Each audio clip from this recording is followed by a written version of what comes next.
Okay, for completion's sake, I'm going to show you really quickly where the cafeteria is in the Alt-C, and hopefully this will all come full circle for you. Okay, so over that way is the corner where we took the little outdoor route to Women and Children Center cafeteria.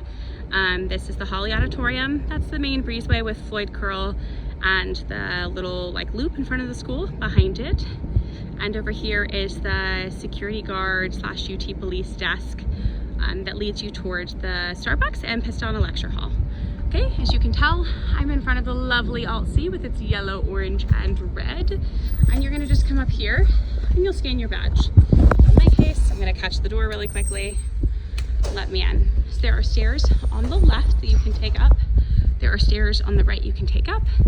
Doesn't really matter. There's some nice chill spaces that you can use here if you want to study. A lot of the times if a classroom is open, you can go in there and study if the library doesn't feel like your vibe. Of course, the library is just around the corner from the lecture halls and Starbucks. Okay, so there's that second stairwell. And there's the elevator. If you want that route, which is totally valid. You may be tired a lot this semester and feel like the elevator's the way to go.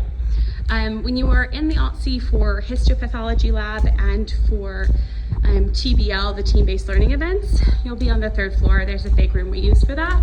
You'll get to know where that is pretty regularly. But for the most part, all the Alt-C rooms are labeled and you just follow the signs. So here we are in the cafeteria of the Alt-C. It's relatively small.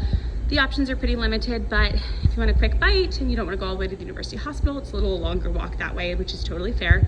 Stop by, you can grab a cup of coffee or a snack in between lectures if you're in the Alt-C for some reason. Obviously we have some nice space. You can sit and hang out. The first week this area is going to be really busy before everybody kind of gets in the groove of things because it's just closed and you want to stay nearby.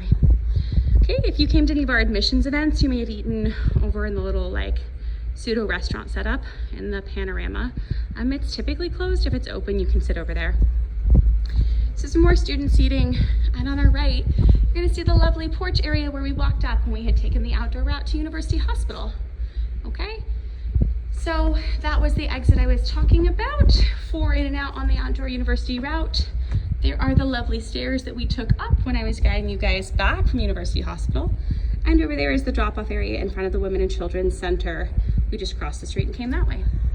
So hopefully that gives you guys all of the options you need, especially for the first couple of weeks. We may make some follow-up videos like how to get to the scrubs machine or how to pick up your University Hospital ID. I know these videos are probably long and I hope they're helpful. If they're not and there's something you guys want us to do to make them simpler, let us know. We didn't have a better idea than literally just to film and walk around for you. So I hope this helps, and if you're starving on the first week, you can come over here and grab a quick bite. I would also obviously recommend the Starbucks. I don't know about the substand. That's sort of at your own risk. Okay, I hope you guys have a wonderful orientation week. Welcome to Long and good luck.